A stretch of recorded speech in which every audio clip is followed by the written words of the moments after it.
আজ 25শে জানুয়ারি। 21শে জানুয়ারির পর আবার আমি আপনাদের সামনে এলাম। তার কারণ হলো, আমি তো একা নই। আমি একা স্কুলটা তৈরি করিনি। আমাকে যে লড়াইটা লড়তে হয়েছিল, তার জন্য আমি একটা টিম পেয়েছিলাম। আমার যারা সহকর্মী, শিক্ষক এবং অশিক্ষক কর্মী যারা ছিলেন, যারা আমার জন্য এই স্কুল প্রতিষ্ঠাকল্পে তারা নিজেদের ঘাম রক্ত জল করে উদয় থেকে অস্ত পর্যন্ত যে পরিশ্রম করেছেন বা করেছিলেন, আর্থিক কোনো রকম সুযোগ বা থাকা খাওয়ার কোনো রকম স্বাচ্ছন্দ্য তাদের ছিল না বীরসিংহ গ্রামে। সেই জায়গা থেকে কষ্ট করে বসবাস করে, কষ্ট করে খাওয়া দাওয়া করে, কষ্ট করে যারা স্কুলটাকে গড়ে তুলেছিলেন, একটি মাত্র ব্রত তাদের সামনে, যে বিদ্যাসাগর মহাশয়ের স্কুল, নামাঙ্কিত স্কুল, তারই ভূমিষ্ঠ হবার ভূমিতে আমরা গড়ে তুলেছি। এই লড়াইটা কিন্তু তারা আমার সঙ্গে কাঁধে কাঁধ মিলিয়ে করেছিলেন। তারা কিন্তু কেউ আজকের স্কুলের যারা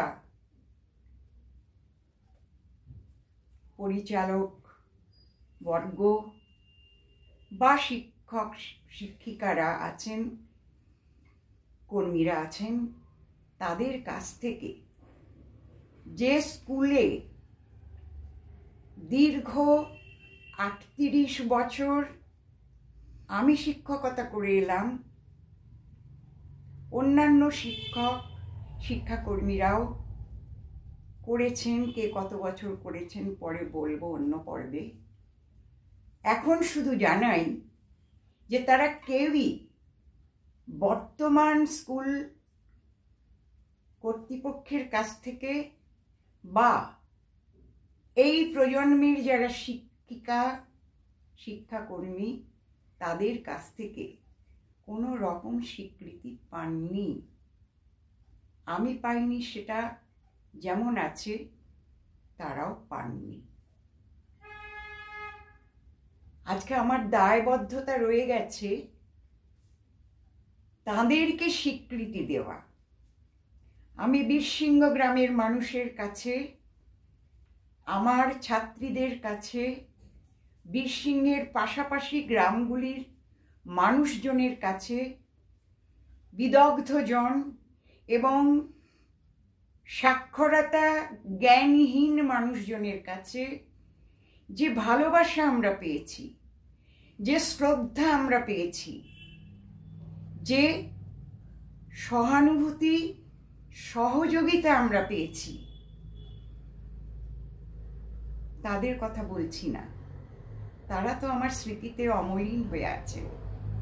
আমি বলছি আজকের স্কুল, যাকে আমি 38 বছর ধরে সেবা দিয়ে 38 বছরের যুবক বা যুবা তৈরি করে রেখে এলাম। আজ 54 বছর তার বয়স। আজ পর্যন্ত কেউ আমাদের মনে রাখার দায়টুকুও স্বীকার করেনি। তাই আজ আমার দায় পড়েছে আমার জীবৎকালেই আমার সহযোদ্ধাদের সেই স্বীকৃতি প্রদান করার। আমি মনে করি এ কাজটা যদি আমি না করে যাই, তাহলে স্কুলের দলিলে কোথাও লেখা থাকবে না এই স্কুল প্রতিষ্ঠাকালে কারা কারা ছিলেন, কে কোন পদে ছিলেন, কেউ জানবে না। এখন সবাই নতুন, এখন তো স্কুল হামাগুড়ি দিচ্ছে না। আমরা স্কুলটাকে পাটিপাতা অবস্থা থেকে বেঞ্চ করে, টেবিল করে, চেয়ার করে, মাটির ঘরকে দালান কোঠা বানিয়ে, আমাদের সীমানা প্রাচীর তৈরি করে, স্কুলের গেট তৈরি করে, পাকা হলঘর তৈরি করে রেখে এলাম। সবটুকু রাখার পরে বাকিটুকু কাজ তারা করছেন বা করেছেন বা সংস্কার করেছেন, কিন্তু বোধহয় আমার মনে হয় সেখানে আমাদের কোথাও কোনো নামের উচ্চারণটুকুও নেই। এই মানসিক যে এই দায়বদ্ধতা থেকেই আমি আমার সহযোদ্ধাদের সম্পর্কে আজকে বলবো প্রথম পর্ব। পরবর্তীতে আমি আমার 38 বছরের শিক্ষকতা জীবনে কাদের কাদের পেয়েছি আমি সকলের কথাই বলবো, সকলকেই আমার বক্তব্যের স্বীকৃতি জানাবো। যদি কেউ বাদ গিয়ে থাকেন বা বাদ যান পরবর্তীতে আমাকে একটু স্মরণ করিয়ে দেবেন। আজ বলি প্রথম দিন 1971-এর 21শে জানুয়ারি আমার সঙ্গে যারা যারা স্কুলে যোগ দিলেন তাদের মধ্যে আমি তো ছিলামই, আমার সঙ্গে সহকর্মী শিক্ষিকা ছিলেন শ্রীমতী মীরা বক্সি, বোয়ালিয়ার মেয়ে, প্রথম বিএ পাস। ওই গ্রামে আর কোনো বিএ পাস মেয়ে ছিল না, বউ ছিল না, তাই শিক্ষক শ্রেণীভুক্ত এই আমরা দুজনেই রইলাম। আমার সঙ্গে যোগ দিয়েছিলেন বিশৃঙ্গ গ্রামেরই বাসিন্দা, ঘোষপাড়া, চলতিতে ওরা বলে গুটিপাড়া, গুটিপাড়ার যামিনীকান্ত ঘোষ মহাশয়ের ভাই শ্রী ভবানীকান্ত ঘোষ, যাকে আমরা জয়গুরুদা বলে ডাকতাম, করণিক পদে ছিলেন, এলেন তিনি। বিশৃঙ্গ গ্রামেরই শ্রীযুক্ত পঙ্কজ কুমার মুখোপাধ্যায়, যাকে আমরা পঙ্কজদা বলে ডাকতাম, তিনি তখন আমাদের থেকে অনেকটাই বয়সে বড়, বয়োজ্যেষ্ঠ। তিনি এলেন পিয়ন পদে, অশিক্ষক কর্মী, পিয়ন পদে। আর আমরা পেয়েছিলাম শ্রীমতী মেনকা মল্লিক, মেট্রন পদে। বর্গক্ষত্রিয় পাড়া থেকে এই মেয়েটি এসেছিল, 8ম শ্রেণী উত্তীর্ণা। আমরা শুরু করলাম। শুরু করতে করতে পঙ্কজদা এবং অন্যান্য গ্রামের যারা ছেলেরা, মেয়েরা, তারা খোঁজ রাখতে লাগলো কোন গ্রামে কোন মেয়ে বিএ পাশ করছে, অথবা কোন বাড়িতে বধূ হিসাবে বিএ পাশ বা তদূর্ধ্ব কোনো মেয়ে এসেছে কিনা। দেখা গেল গোহালডাঙ্গা গ্রামে, বিশৃঙ্গ থেকে খানিকটা দূর, ওই গ্রামে পূর্বতন জমিদার বাড়ির পুত্রবধূ শ্রীমতী সরস্বতী রায় বিএসসি পাস, তিনি আছেন। পঙ্কজদা সেখানে গিয়ে যোগাযোগ করে তাকে ডেকে নিয়ে এলেন। অবশ্য প্রথমে আমি একটু বলি, প্রথমে কিন্তু সরস্বতী রায় আসেননি। প্রথমে এসেছিলেন জারা থেকে একটি মেয়ে, গোয়ালডাঙ্গারি মেয়ে। সেই সময় তারা জারাতে থাকতো, জারা গ্রামে। সেই জারা গোলক বৃন্দাবন, ঠিকই শুনেছেন, সেই জায়গা থেকে এসেছিল শ্রীমতী লীলা রায়, শ্রীমতী সরস্বতী রায়েদেরই আত্মীয়া। কিন্তু লীলা রায় বেশি দিন থাকেননি, তার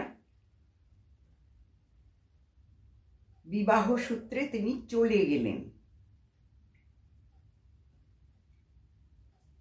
এবং ওইখান থেকেই আমরা জানতে পেরেছিলাম, বিশেষ করে পঙ্কজদা খবর পেয়েছিলেন যে শ্রীমতী সরস্বতী রায় আছেন ওখানকারই পুত্রবধূ, এরই সম্ভবত কাকিমা হন। তা খবর দিতেই শ্রীমতী সরস্বতী রায় এলেন। সেটা ছিল মার্চ মাস। মার্চ মাসেই উনি এসে আমাদের সঙ্গে যোদ্ধার খাতায় নাম লেখালেন। বিনা বেতনে মাটির ঘর, টিনের চালা, সেখানে বিদ্যুৎহীন অন্ধকারে থাকতে রাজি হয়ে এলেন।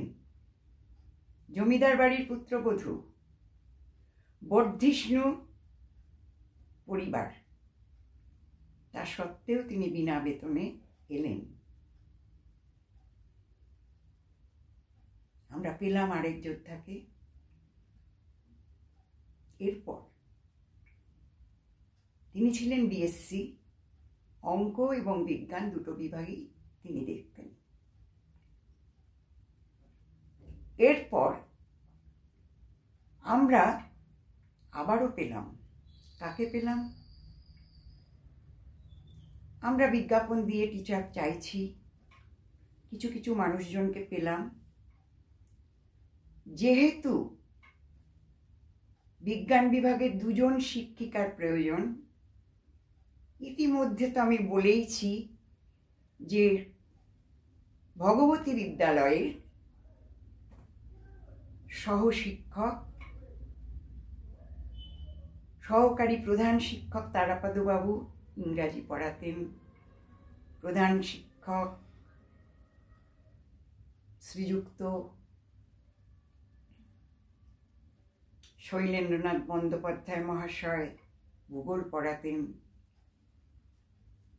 সহশিক্ষক শ্রীযুক্ত সুনীল রায় মহাশয় বিজ্ঞান পড়াতেন।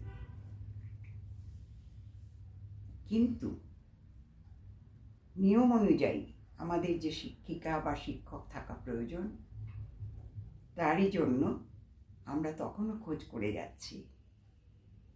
আমরা পেলাম ঘাটাল থেকে একজন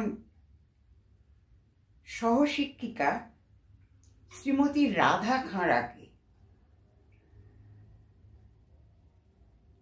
তিনি তখন গানের টিউশনি করেন, পড়ারও টিউশনি করেন। ঘাটালে, বাড়ি দাসপুরে, ঘাটালেই থাকতেন।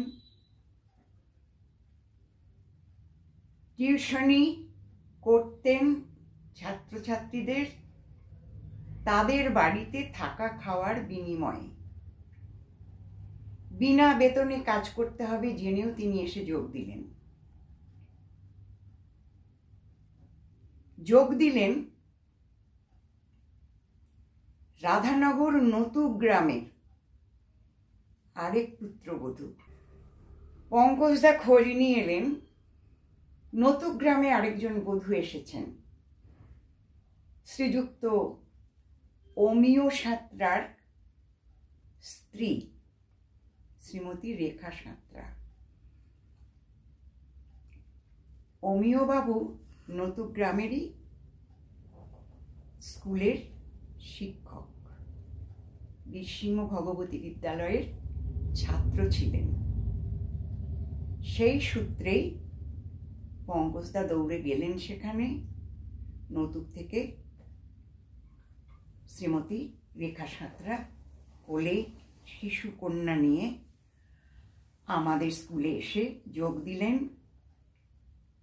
বাঁশের সাঁকো পেরিয়ে বন্যায় জল উঠে যেত একটা বাড়িতে উনি ভাড়া থাকতে শুরু করলেন। কষ্ট, চিন্তা করুন, এরা সবাই বর্ধিষ্ণু পরিবারের কন্যা, বর্ধিষ্ণু পরিবারের পুত্রবধূ, কিন্তু বেতন পাবেন না। কিছু অল্প কিছু হাত খরচ বাবদ, কেউ 50, কেউ 35 এরকম পাওয়ার কথা। তাতেই রাজি হয়ে তারা রয়ে গেলেন ঘর ভাড়া নিয়ে, কষ্ট করে। এদের কথা না বললে তো আমার অপরাধ বোধে আমাকে ভুগতে হবে, যে আমি জানিয়ে গেলাম না কারা ছিলেন সে সময়। আজকে 54 বছরের স্কুল, আজকে যে সমস্ত শিক্ষিকারা এসেছেন, শিক্ষাকর্মীরা এসেছেন, তারা জানতে পারবেন না, জানতে পারলেন না যে কারা এই স্কুলটা তৈরির জন্য ঘাম ঝরিয়ে গেছেন, কারা নিজেদের বিনা বেতনে অন্য জায়গায় কর্মের সুযোগ থাকা সত্ত্বেও, শুধু আমি নই, আমি অনেকবার অনেক জায়গায় কর্ম পেয়েছিলাম, চেষ্টা করেছিলাম কিছু উপার্জন তো করতে হবে ভেবে, কিন্তু আমার সহকর্মীরাই, এরাই আমাকে বাধা দিয়েছিলেন যে আপনি চলে গেলে আমরা, যারা অন্যরা নতুনরা আসবে বা নতুন প্রধান শিক্ষিকা আসবে, তার কাছ থেকে হয়তো সবটুকু স্বীকৃতি পাব না। সত্যি তাই, তাদের চিন্তাধারা মিথ্যা হয়নি। আমি যাইনি, আমি কলকাতায় পেয়েও যাইনি। আমি কলকাতার কাছাকাছি কয়েকটা জায়গায় পেয়েছিলাম, আমি নাম করতে চাই না, কিন্তু ইন্টারভিউ দিয়ে দেখছিলাম আমি পারি কিনা, আমি পাই কিনা। কিন্তু এরাই আমাকে আবার, আমি আপনাদের কর্মক্ষেত্রে যোগ দিতে পারছি না বলে চিঠি লিখে আমাকে দিয়ে সই করিয়ে নিয়েছিলেন, তাদের ঠিকানায় পোস্ট করে দিয়েছিলেন। এই শ্রীমতী রাধা খাঁড়া, শ্রীমতী রেখা সাঁতরা, শ্রীমতী মীরা মুদি, শ্রীমতী সরস্বতী রায়, এদের নাম না করলে আমার অপরাধ হবে। আমি তাই তাদের কাছে আমার কৃতজ্ঞতা, আমার ভালোবাসা, আমার শুভেচ্ছা আজকে জানালাম। জানিয়ে এসেছি চিরদিন, কিন্তু আজও জানালাম এই ভিডিওর মাধ্যমে। কারণ বর্তমানের শিক্ষিকারা, বর্তমানের অশিক্ষক কর্মীগণ, বর্তমানের প্রধান শিক্ষিকা, সম্ভবত পদটি শূন্য আছে, আমি যেটুকু শুনেছি, জানি না সত্য কিনা। তারা অন্তত বুঝুন যে স্বীকৃতি দেওয়াটা একটা স্কুলের ঐতিহ্যকে স্মরণ করা, স্কুলের ঐতিহ্যকে মর্যাদা দেওয়া, স্কুলের যে এই কর্মক্ষেত্রে যে কতখানি তার স্বীকৃতি, তার মর্যাদা, তার অবস্থান, তার মূল্য, এটুকু বোঝার জন্যই আমি এই অবতারণাটুকু করলাম। এবার আমি শ্রীমতী মীরা বক্সির কথা বলবো। 1971 স্কুল, সম্ভবত 72 বা 73 মীরা বিবাহ সূত্রে আবদ্ধ হন। বিবাহ হয় শ্রীযুক্ত কমল মুদির সঙ্গে। ওনার বাড়ি নবগ্রাম জলসরা গ্রামে, নবগ্রাম অঞ্চলের জলসরা গ্রামে। কমলবাবুর মা বাবা ছিলেন না, উনি মামার বাড়িতে মানুষ। মীরার বিয়ের পর মীরা ওখানে গৃহিণী হয়ে বসলেন। জমি জায়গা, পুকুর, মাছ, ধানক্ষেত এবং মাটির একটি দোতলা বাড়ি। আর কমলবাবু ছিলেন ভগবতী বিদ্যালয়ের শিক্ষক। প্রথম জীবনে উনি ভগবতী বিদ্যালয়ের করণিক ছিলেন বলেই শুনেছি। আমি তার বিয়েতে গিয়েছিলাম বোয়ালিয়ায়। এই প্রসঙ্গে বলি, মীরার দাদা আমাদের সঙ্গে রবীন্দ্রনাথ বক্সী। মীরা ছিলেন, আমি বলেছিলাম, ডাক্তারবাবু যার বাড়িতে আমরা উদয়গঞ্জে ছিলাম, শ্রী কেশবচন্দ্র বক্সীর কন্যা। আর এই রবিদা আমাদের সঙ্গে, যেহেতু শ্রী ভবানীকান্ত ঘোষ অর্থাৎ আমাদের জয়গুরুদা তার সহপাঠী ছিলেন এবং বন্ধু, তাই আমাদের সঙ্গে ইনিও এই রাতে সন্ধ্যা থেকে রাত পর্যন্ত গ্রামাঞ্চলে ঘুরতেন ছাত্রী যোগানের আশায়। আমরা খুব সহযোগিতা পেয়েছি রবিদার কাছ থেকে। রবিদা পরবর্তীকালে একটি স্কুলের শিক্ষকতা করেন, তখন একটু কম সময় দিতে পারতেন। মীরার জলসরার বাড়িতে আমাদের প্রায়শই নিমন্ত্রণ থাকতো, আমরা যেতে পারতাম না। মীরা আমাদের জন্য খাবার নিয়ে আসতো, তরকারি রান্না করে মুড়ি নিয়ে এসে আমাদের টিফিনে খাওয়াতেন।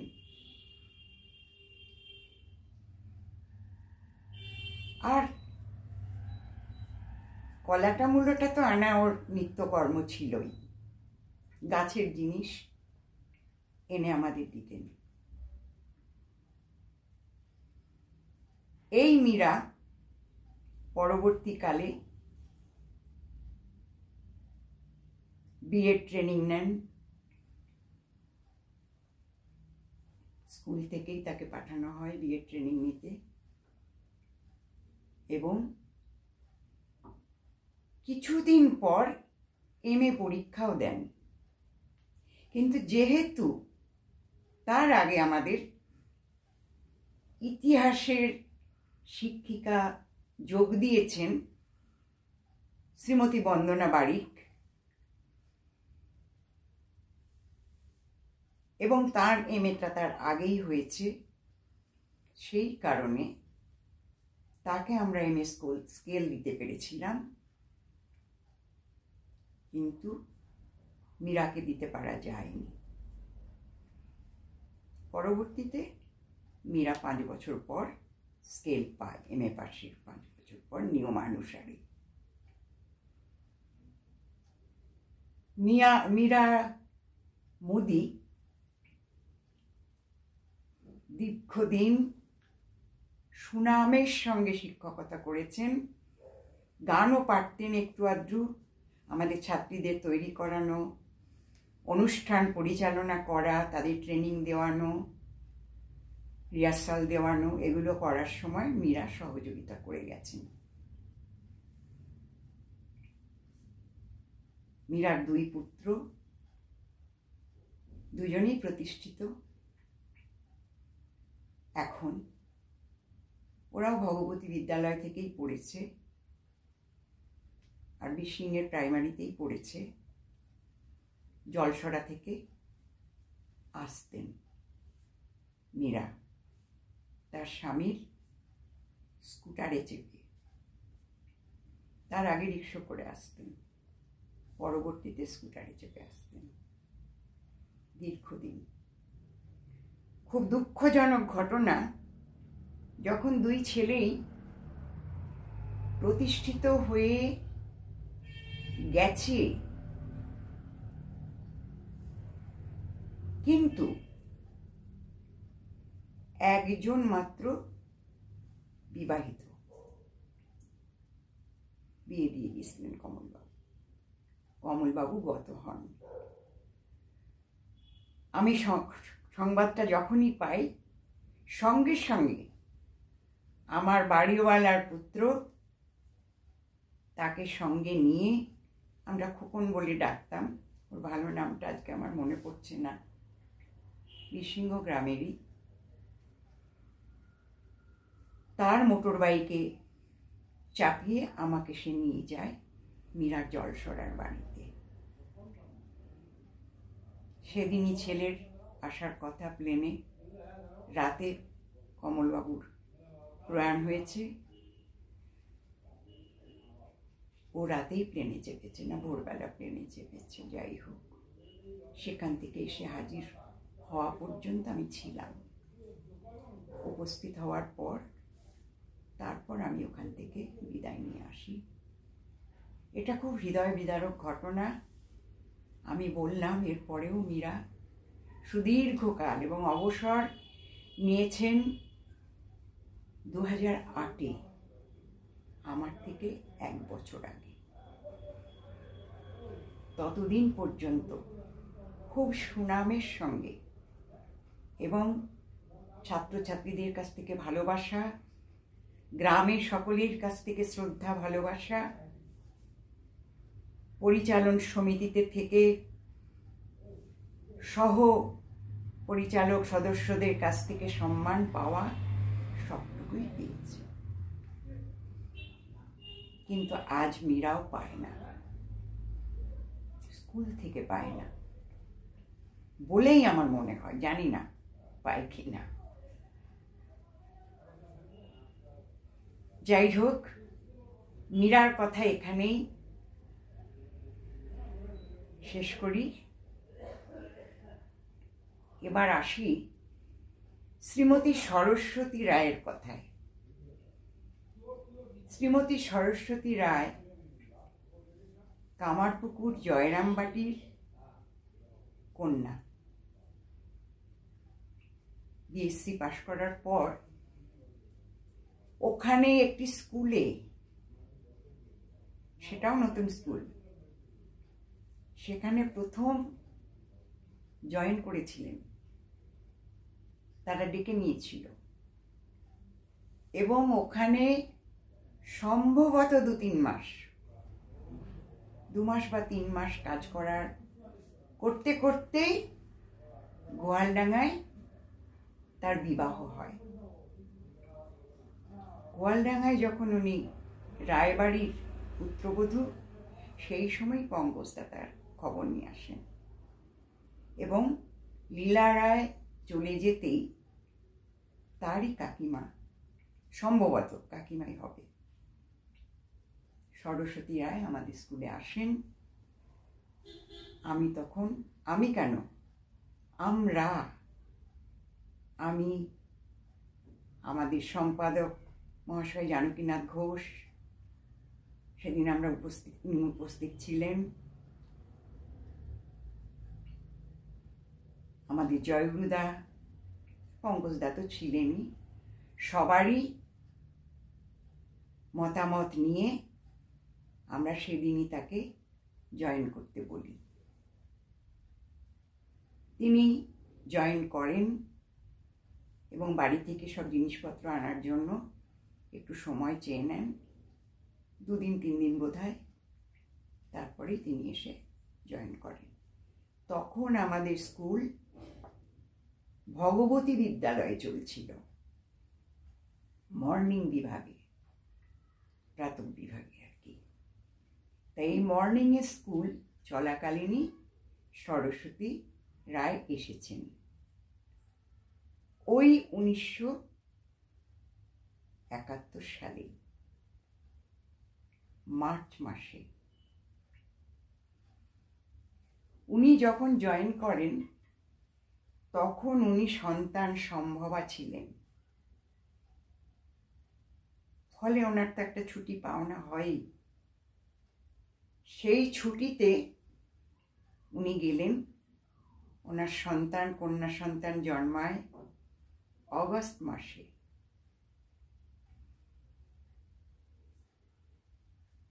তো সম্ভবত 25শে আগস্ট হবে। যাই হোক, উনি ছুটি শেষে আবার এসে জয়েন করেন এবং বাড়তি একদিনও ছুটি নেননি। খুব শারীরিক কষ্ট গেছে ওনার, সেটা আমি কদিন আগে ওনার সঙ্গে কথা বলে জেনেছি যে ওই সময় উনি ওনার সেই পূর্বতন স্কুল, যেখান থেকে উনি 50 টাকা হাত খরচ পেতেন, বেতন নয়, সেই স্কুলটাকে যে মাসে উনি চলে আসেন, ফেব্রুয়ারি মাস 28 পর্যন্ত স্কুল করে উনি ছেড়ে দিয়েছিলেন বিয়ে হয়ে যাবার জন্য বিবাহ সূত্রে, সেই টাকাটা দিতে এসেছিলেন যখন উনি গোয়ালডাঙ্গায় তার সন্তান জন্মকালীন যে ছুটি, সেই ছুটি ভোগ করছিলেন, কিন্তু খুবই অসুস্থ ছিলেন। সে কথাটা হলো যে ওই যে 50 টাকা তারা দিতে এসেছিলেন, সেক্রেটারি এবং আরো একজন পরিচালন সমিতির সদস্য, এই 50 টাকা দিয়ে উনি ওষুধ কিনে খেয়েছিলেন। খুব খুশির খবর যে ওরা মনে করে যিনি স্কুল থেকে চলে গেছেন, যিনি বর্ধিষ্ণু পরিবারের মেয়ে এবং বর্ধিষ্ণু পরিবারে বিবাহ হয়েছে, তাকে ওই সুদূর কামারপুকুর থেকে তারা এসে তার প্রাপ্য 50 টাকা দিয়ে গেছেন, ভেবেও আনন্দ হয়, তৃপ্তি হয় যে মনে রেখেছে। মনে রাখাটা কর্তব্য, মনে রাখাটা তাকে স্বীকৃতি দান। 50 টাকাটা বড় নয়, কিন্তু এই স্বীকৃতি তাকে তারা দিয়েছিলেন। আমাদের স্কুল সেই সময় আমাকে 50 টাকা,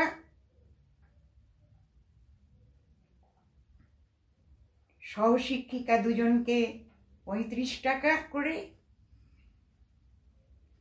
জয়গুরুদা মানে শ্রী ভবানীকান্ত ঘোষ মহাশয়কে 25 টাকা না 30 টাকা, আর পঙ্কজদাকে 25 টাকা,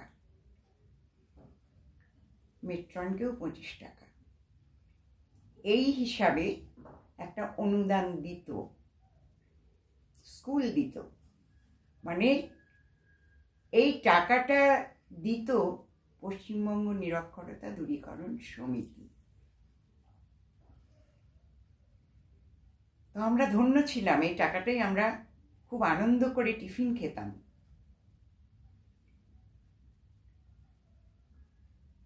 মীরা মুড়ি নিয়ে আসতেন বাড়ি থেকে, বলেছি আগেই। চপ কেনা হতো, মাঝে মাঝে জয়গুরুদা চপ কিনে আনতেন, বেশিরভাগই ওরাই করতেন। আর মাঝে মাঝে আমাদের সম্পাদক মহাশয় জানকীদা জানকীনাথ ঘোষ, তিনি আমাদের চপ কিনে স্কুলে দিয়ে যেতেন। তখন একটা দোকান ছিল ওখানে, চা চপের দোকান, রায়পদদার দোকান। ওই দোকানের চপ দিয়ে আমরা টিফিনে মুড়ি খেতাম। রায়পদদাকেও স্মরণ করলাম আজকে। তার মেয়েরা আমার স্কুলে পড়েছে, তাদের নামগুলো এখন আর আমার স্মরণে নেই, কারণ তারা বেশিরভাগ সময়ই বাবার দোকানটা দেখাশোনা করত, তারপরে আসতো স্কুলে, প্রায়শই আসতে পারত না। যাই হোক, এরা সকলেই আমাদের কৃতজ্ঞতা পাশে আবদ্ধ করেছেন। আমি বিশেষ করে আমার এই সহশিক্ষিকা দুজনের কাছে ভীষণভাবে ঋণী, যে ওরা কখনো আমাকে একা ছাড়েননি, একা টিফিন খেয়ে নেননি, একা গল্প করেননি। ওরা আমার সঙ্গে থাকতেন। তবে সন্ধ্যের পর ওদের পক্ষে যাওয়া মুশকিল ছিল, ওদের বাচ্চা ছিল। তাই পাড়ার ছেলেরাই, তার মধ্যে জয়গুরুদা তো বটেই, পঙ্কজদা তো বটেই, রবিদা থাকতেন, লালু ভাই সে সময়, আসল নাম ওনার প্রণব কুমার ঘোষ, আমাদের পরে স্কুল কমিটিতেও ছিলেন, আমি এর আগে উল্লেখ করেছি আগের ভিডিওতে। যখনই কলেজে পড়ার পর, কলেজে পড়তেন তখন, পরীক্ষা সামনে ছিল বলে তখন ক্লাস হতো না, উনি হাওড়া নরসিংহ দত্ত কলেজেই পড়তেন এবং বায়োলজি বিভাগেই পড়তেন। আমিও ওই কলেজেরই ছাত্রী ছিলাম। এটা শুনে ওনার ভালো লেগেছে, তা আমার সঙ্গে খুব হৃদ্য সম্পর্ক ছিল। আমি লালু ভাই বলে ডাকতাম, ওনাকে সবাই লালু বলেই ওখানে ডাকত। যাই হোক, এই প্রসঙ্গে ওনার নামটাও এসে গেল। তো এরা সবাই আমাদেরকে সার্ভিস দিয়ে গেছেন, কাজ দিয়ে গেছেন, আর পাশাপাশি ছাত্রীদের জন্য বিনা বেতনে টিউশন ফিস না নিয়ে আমাদের স্কুলে পড়ানোর ব্যবস্থা ছিল। সরস্বতীদি অঙ্ক বিজ্ঞান করাতেন, বেতন নেবার কোনো ব্যাপার ছিল না, বাসায় এসে তারা পড়ে যেত। সরস্বতীদি আমার সঙ্গে থাকতেন। ওনার কন্যারত্নটি আমাদের সকলের আদরের, আমরা ডাকতাম বুবান বলে। নাম ছিল স্বাগতা। সে তো তখন খুবই ছোট, কিন্তু ওনার কাছে থাকতো ওনার এক ভাইঝি, মানে ওনার স্বামী শিশির বাবুর ভ্রাতুষ্পুত্রী, 7-এ পড়ার সময় আমাদের স্কুলে এসে ভর্তি হয়েছিল। ও আমাদের স্কুলের 1974-এ প্রথম ব্যাচ। ওর ডাক নাম ছিল গোপা, ভালো নাম মাধবী রায়। 1974-এর প্রথম ব্যাচ যারা গিয়েছিল তাদের নাম আমি পরে বলবো একদিন, কোনো এক পর্বে। ও ছিল দ্বিতীয় ব্যাচ, 1975-এর ছাত্রী, এবং খুব ভালোভাবে উত্তীর্ণ হয়েছিল। সেই সময় স্কুল ফাইনাল পরীক্ষা, তখন তো মাধ্যমিক হয়নি, স্কুল ফাইনাল। আমাদের 1975 সালের ব্যাচের মেয়ে। এই গোপা আমাদের সঙ্গেই থাকতো। তাহলে আমাদের বাড়িতে সদস্য সংখ্যা, আমার বাসায় তখন আমরা 4 জন। শ্রীমতী সরস্বতী রায়, তার ভ্রাতুষ্পুত্রী গোপা এবং কন্যা বুবান। আমাদের খুব আনন্দে কাটত দিনগুলো। এবং এখানে একটু বলে রাখি, বলেই আমি শেষ করব আজকের পর্ব। সেটা হলো, এর পরপরই 1971-এরই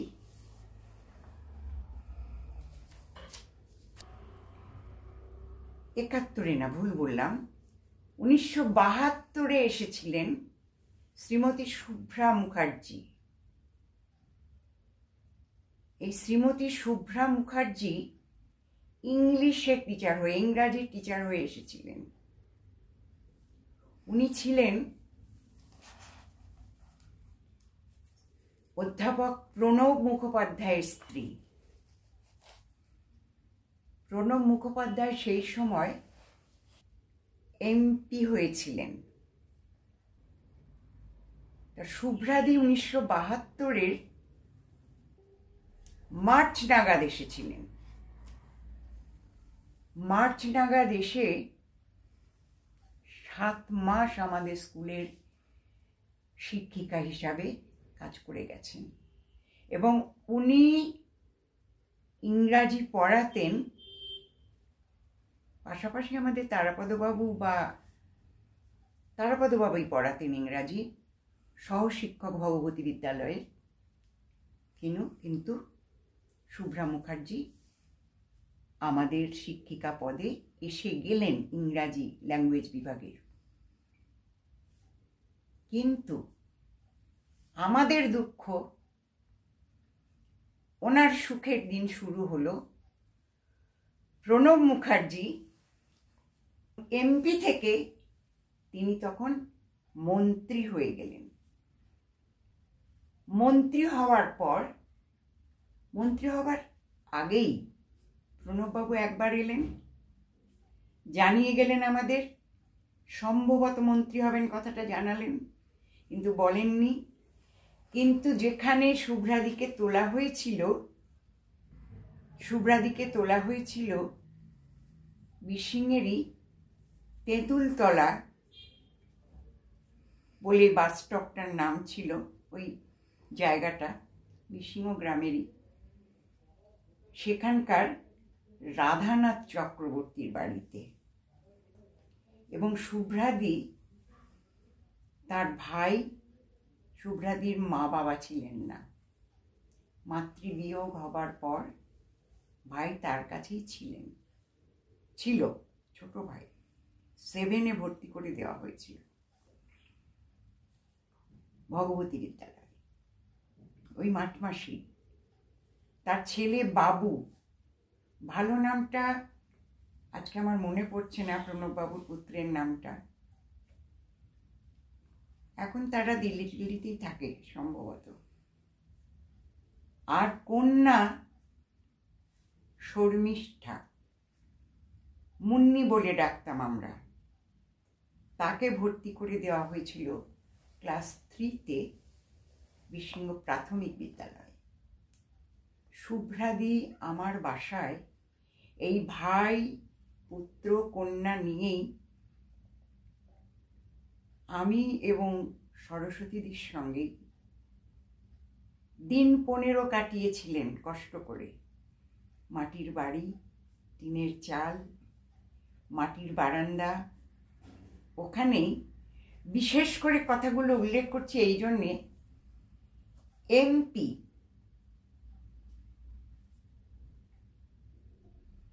শ্রীযুক্ত অধ্যাপক প্রণব মুখোপাধ্যায়ের স্ত্রী, তিনি এইভাবে ছিলেন আমাদের সঙ্গে। ওই সময় প্রণববাবু দুদিন আমাদের এখানে এসেছিলেন। একবার মন্ত্রী হবার পর জেনে চলে এসেছিলেন, একবার মন্ত্রী হবার আগে শুভ্রাদিকে পাঠিয়ে দিয়েছিলেন বিধুভূষণ ভৌমিকের সঙ্গে। আমার বাড়িতে এনে, বাসায় এনে তাকে তোলা হয়েছিল। দিন 15 ছিলেন। এর মধ্যে প্রণববাবু একবার এসেছিলেন শনিবার। রবিবার খাওয়া দাওয়া করে উনি চলে গিয়েছিলেন। আমি কোথায় শুতে দিয়েছিলাম জানেন? খেতে দিয়েছিলামটা আগে বলি। সরস্বতী রায়, আমি সতী বলে ডাকতাম, ও রান্না করেছিল, আমিও সহযোগী ছিলাম, কিন্তু মূলত রান্নাটা উনিই করেছিলেন। আলু পোস্ত, ডাল আর ডিমের ঝোল। আর কিসে করে খেতে দিয়েছিলাম জানেন? সাদা কলাই করা যে টিনের থালাগুলো, ওই থালা ছিল আমাদের খাবার থালা। ওই থালায় খেতে দিয়েছিলাম। এখন ভাবলেও মনে হয় যে কি গৌরবের কথা, অথচ উনি পরম তৃপ্তিতে ওই থালাতে, ওই বারান্দায় খেজুর পাতার বোনা আসনে বসে ভাত খেয়েছিলেন রাত্রিবেলা হারিকেনের আলোয়। আর শুতে দিয়েছিলাম ওই মাটির বারান্দাতেই, যেখানে বসে ওনাকে খাওয়ানো হয়েছিল সেখানেই। খেজুর পাতার চাটাই, ওরা বলতো তেলাই, সেই তেলাই পেতে তার ওপরে 17 ইঞ্চি তোষক পেতে ওনাকে মশারি টানিয়ে শুতে দেওয়া হয়েছিল। আমি অনেকবার বলেছিলাম আপনি ঘরে শুন, যেহেতু শুভ্রাদি ঘরেই শুচ্ছেন মেঝেতে, আপনি ঘরের খাটটাতে শুন। আমার একটা ছোট চৌকি ছিল, তক্তপোষ, তা আপনি শুন, আমি সতীর সঙ্গে গিয়ে ওপরে শুই। উনি বললেন না, আপনার বিছানা আর আপনার চেয়ার কখনো ছাড়বেন না। এটা একটা কথা শিখেছিলাম। ঠিক এই কথাটাই আমাদের এক মন্ত্রী এসেছিলেন, সুভাষ চক্রবর্তী। তাকে যখন আমি চেয়ারটায় বসতে বলেছিলাম, তিনিও এই কথাটাই আমাকে বলেছিলেন। সেটা অনেক পরের কথা, যে নিজের চেয়ারটায় কখনো বসতে বলবেন না কাউকে। চেয়ারটা আপনার, আপনি ওই চেয়ার পার্সন। যিনি আসবেন তিনি আপনার সাক্ষাৎকারী। যত বড় অফিসারই হন আর যত বড় মন্ত্রী হন, তাকে সামনের চেয়ারে বসতে দেবেন। তা প্রথমে শুনেছিলাম প্রণববাবুর কাছে। আমি প্রণবদা বলেই রাখতাম, আজকে প্রণববাবু বলছি। তা ওনাকে, উনি বললেন না, আপনি আপনার তক্তপোষে শোবেন, আমি বারান্দাতেই শোব। আপনাকে দোতলায় গিয়ে ভিড় বাড়াতে হবে না। কারণ দোতলায় তখন সরস্বতীদির সঙ্গে তার কন্যা এবং তার কন্যা সমা, গোপা, দুজনেই এক বিছানায় শুতে, এই 3 জনে মিলে এক বিছানায় শুতে হচ্ছিল। সরস্বতী রায় আসার পূর্বদিন পর্যন্ত যামিনীকান্ত ঘোষের কন্যা এবং ভ্রাতুষ্পুত্রী, এরা দুজনে আমাকে পাহারা দিতে ওখানে ওই কম্বল এক জাতীয় আছে মেঝেতে পাতার, ঠান্ডা যাতে না ওঠে। জানুয়ারি মাসেই আমি ওই হাজরাপাড়ায় শ্রীযুক্ত কৃষ্ণ হাজরা, কৃষ্ণপদ হাজরার বাড়িতে চলে গিয়েছিলাম। তখন ওরা আমার সঙ্গে শুতো। আর ওই তক্তপোষটা যামিনীকান্ত ঘোষ মহাশয় তৈরি করে এনে দিয়েছিলেন ঘাটাল থেকে। এটুকু বলে নিলাম, কারণ যামিনীকান্ত ঘোষ মহাশয় এখন জীবিত নেই, তার স্মৃতিতর্পণটাও করে নিলাম। উনি করে এনে দিয়েছিলেন। তো সরস্বতী দিদিমণি আসার পর তিনি কিছুদিন আমার ঘরের মেঝেতেই শুতেন। আমাদের পঙ্কজদা ঝড় বৃষ্টি হলে রাত্রি 11টাতেও টর্চ নিয়ে এসে আমাদের খোঁজ নিয়ে যেতেন যে আমরা ঠিক আছি কিনা। এ কথা ভুলবো না কখনো। পরে বলবো পঙ্কজদার কথাও, অনেক কথা বলবো পঙ্কজদা সম্পর্কে পরবর্তী কোনো পর্বে। এখন শিক্ষিকাদের পর্বটা শেষ করি। তো প্রণব বাবু এইভাবে কাটিয়ে গেছেন একটা রাত্রির। পরে রবিবার দিন খাওয়া দাওয়া করে উনি বাসে করে চলে গেছেন কলকাতায়। আর পরবর্তীতে উনি আরেকবার এসেছিলেন। তখনও শুভ্রাদি আমাদের বাসাতেই ছিলেন। তখনও তাকে রাধানাথ চক্রবর্তীর বাড়িতে তুলে দিয়ে আসেনি। সেদিনও ওইভাবেই শুয়েছিলেন, ওইভাবেই খেয়েছিলেন, ওইভাবেই চলে গিয়েছিলেন। তার পরবর্তীকালে উনি আমার সঙ্গে দেখা করে গিয়েছিলেন মন্ত্রী হয়ে। দেখা করতে এসেছিলেন এ বাড়িতে, আমার বাসায়। তখনও ওখানেই আমি থাকি। দেখা করে গিয়েছিলেন আর শুভ্রাদিকে বলে গিয়েছিলেন ছুটির দরখাস্ত দিতে। তা শুভ্রাদি সেপ্টেম্বরে ছুটি পড়ার আগেই, পূজার ছুটি পড়ার আগেই দুদিন বাড়িতে ঘুরে এসেছিলেন গোছগাছ করার জন্য হাওড়ায়। তারপরে এসে আবার যোগ দিয়ে, তখন একাই এসছিলেন, এসে যোগ দিয়ে ছুটি নিয়ে গিয়েছিলেন। পুজোর ছুটির পর থেকে পরে এসে উনি জয়েন করবেন। তা সম্ভবত সেপ্টেম্বর পর্যন্ত উনি এই 7 মাসই চাকরি করেছেন, সম্ভবত না, এটাই ঠিক। তিনি বোধহয় অগস্টের শেষের দিকে 25-26 তারিখে চলে গিয়েছিলেন পুজোর ছুটিটার আগে জয়েন করবেন এটা কথা বলে। পরবর্তীকালে উনি দিল্লি চলে যান এখান থেকেই, কলকাতা থেকেই, প্রণববাবুর সঙ্গে, ছেলে এবং মেয়েকে নিয়ে, পুত্রকন্যাকে নিয়ে, এবং সেখানেই স্থির হয় যে উনি আর এখানে স্কুলে যোগদান করবেন না, উনি দিল্লিতেই থেকে যাবেন। পরবর্তীতে আমরা ওনার সঙ্গে যোগাযোগ রেখেছিলাম বহুকাল। ওনার সঙ্গে আমাদের যোগাযোগ ছিল, চিঠি দিতেন এবং উনি পদত্যাগ পত্র পাঠিয়ে দিয়েছিলেন বাই পোস্ট। জয়গুরুদা এবং আমার খোঁজ, সরস্বতীদির খোঁজ উনি নিতেন।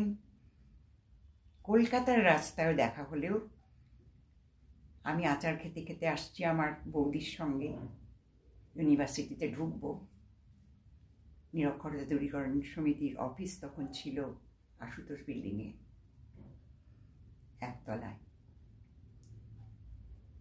তো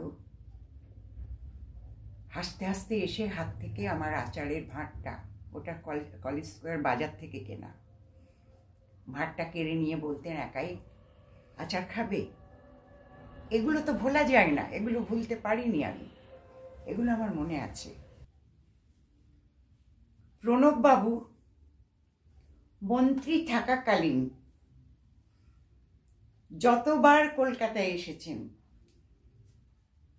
আমাদের নিরক্ষরতা দূরীকরণ সমিতির সঙ্গে দেখা করেছেন, এমনকি স্যার অর্থাৎ উপাচার্য সত্যেন্দ্রনাথ সেন মহাশয়কে যখন সম্বর্ধনা দেওয়া হয়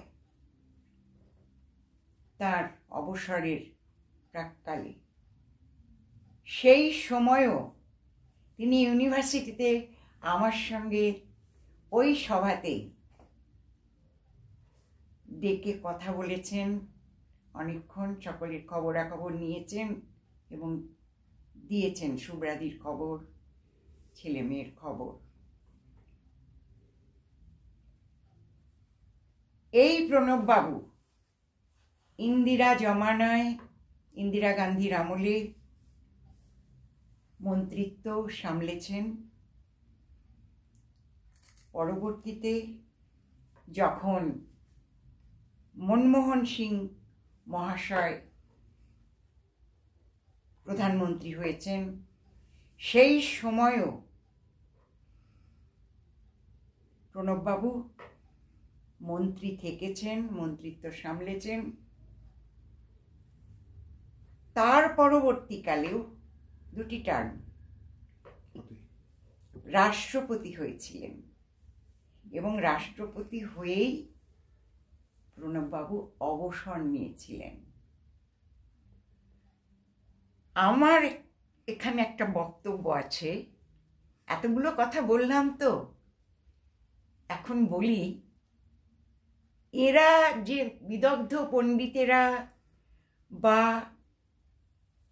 বিদ্বজ্জনেরা যে স্কুল প্রতিষ্ঠা করে গিয়েছিলেন, শুধু তাই নয়, ভারতের রাষ্ট্রপতি আমাদের বাংলার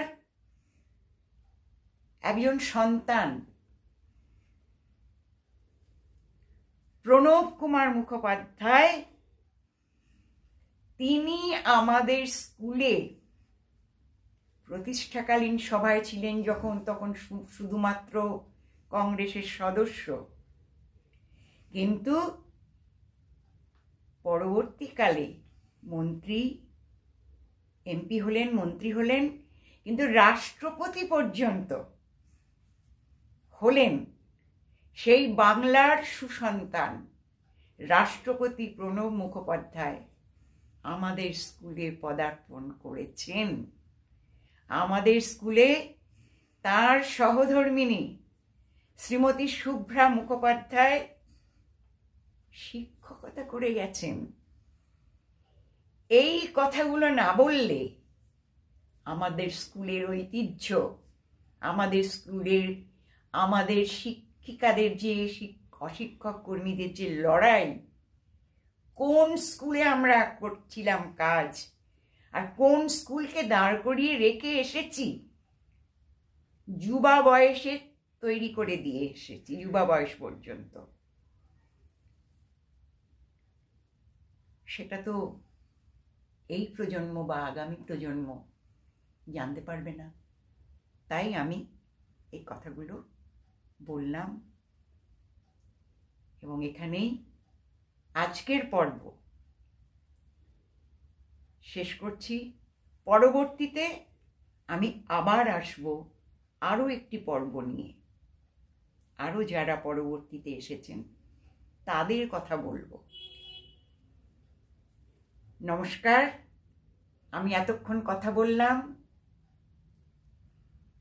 রমা চট্টোপাধ্যায়, প্রধান শিক্ষিকা ছিলাম বিস্তীর্ণ বিদ্যাসাগর বালিকা বিদ্যাপীঠের প্রথম দিন থেকে।